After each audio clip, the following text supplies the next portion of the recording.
हरियाणा चुनाव में हार को लेकर कांग्रेस नेता राहुल गांधी ने बड़ा बयान दिया है। राहुल गांधी ने बताया कि हरियाणा के चुनाव में कांग्रेस क्यों हारी है।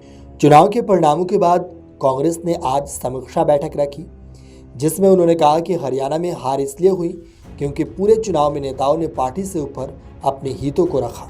कांग्रेस के आज की इस बैठक में भूपेंद्र सिंह हुड्डा और पीसीपीसी अध्यक्ष सूरज भान को भी बुलाया गया था, लेकिन वे नहीं आए।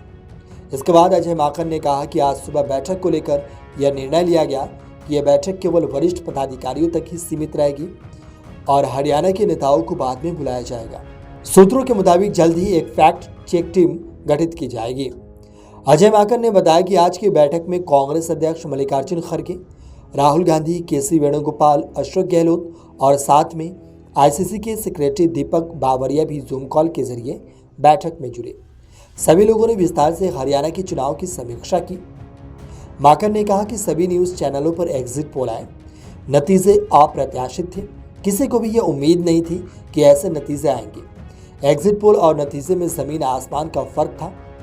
उन्होंने बताया कि अलग अलग कारणों पर चर्चा की गई। इस समीक्षा बैठक के बाद आगे और विस्तार से चर्चा होगी और कार्रवाई की जाएगी। समीक्षा बैठक में कुमारी शैलजा और राज्यसभा सांसद रणदीप सुरजेवाला को नहीं बुलाया गया था। बैठक में लालू यादव की समधी और कांग्रेस नेता कैप्टन अजय यादव भी शामिल हुए थे। चुनाव के दौरान हुड्डा कैंप और शैलजा कैंप के बीच लगातार हुटबाजी की खबरें सामने आई थी। दोनों ही नेता सीएम पद की दौड़ में खुद को आगे बताने में जुटे हुए थे। दोनों गुटों के बीच तकरार को लेकर खूब सुर्खियां बनी थी। आपको बता दें कि हरियाणा में कांग्रेस की करारी हार के बाद पार्टी के भीतर ही तकरार शुरू हो गई है। कुमारी शैलजा ने हार के लिए जवाबदेही तय करने की बात कही है। उनका निशाना भूपेंद्र सिंह हुड्डा की तरफ है। वहीं कांग्रेस का एक बड़ा धड़ा हार के लिए शैलजा को ही जिम्मेदार ठहरा रहा है। भूपेंद्र हुड्डा और कुमारी शैलजा को छोड़कर 4 ऐसे भी दिग्गज नेता हैं जिन पर कांग्रेस की सरकार बनाने की जिम्मेदारी थी, लेकिन जिस तरह से हरियाणा में कांग्रेस की हार हुई उसके बाद इन चारों की भूमिका पर सवाल उठने लगे हैं। आइए आपको बताते हैं कि वो कौन है 4 नेता हैं। सबसे पहला नाम है दीपक बावरिया का। जून 2023 में शक्ति सिंह गोहिल के गुजरात जाने के बाद दीपक बावरिया को हरियाणा कांग्रेस का प्रभारी बनाया गया था। बावरिया को राहुल गांधी के किचन कैबिनेट का सदस्य माना जाता है।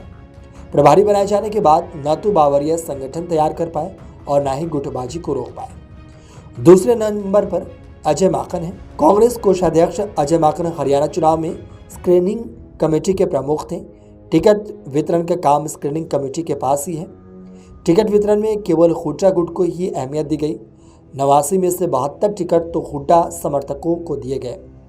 इसके बाद कुमारी शैलजा नाराज होकर चुनाव प्रचार से ही बाहर हो गई। आम आदमी पार्टी से गठबंधन की कवायद शुरू की गई तो अजय माकन और भूपेंद्र हुड्डा इसके खिलाफ थे। तीसरा नाम है अशोक गहलोत का। अशोक गहलोत को कांग्रेस ने हरियाणा का वरिष्ठ पर्यवेक्षक बनाया था। कांग्रेस के भीतर पर्यवेक्षकों का काम क्राइसिस मैनेजमेंट करना और ग्राउंड की रिपोर्ट से हाईकमान को अवगत कराना होता है। वो क्राइसिस मैनेज नहीं कर पाए। कांग्रेस के 29 बागी मैदान में उतरे गए, जिसमें से एक बागी को ही कांग्रेस मना पाई। वह शैलजा और हुड्डा की लड़ाई को रोक नहीं पाए। चौथा नाम है सुनील कानुगोलू का। सुनील हरियाणा में कांग्रेस की राजनीति देख रहे थे। कहा जाता है कि हरियाणा मांगे हिसाब का रोड मैप भी सुनील की टीम ने ही तैयार किया था। कानुगोलू के सर्वे को आधार बनाकर ही हुड्डा कैंप ने बड़े फैसले हाईकमान से करवाए, लेकिन कानुगोलू बीजेपी के रणनीति को समझने में फेल हो गए। जमीन पर जिस तरह से बीजेपी ने जाट वर्सेस गैर जाट का फॉर्मूला तैयार किया, उसे भी सुनील की टीम काउंटर नहीं कर पाई। Video desk अमरुजाला.com। अगर आप ये वीडियो YouTube पर देख रहे हैं तो हमारे चैनल को सब्सक्राइब कर बेल आइकन दबाएं और Facebook पर देख रहे हैं तो हमारे पेज को लाइक करें। 8 मिलियन प्लस सब्सक्राइबर, आपके इस भरोसे के लिए बहुत धन्यवाद।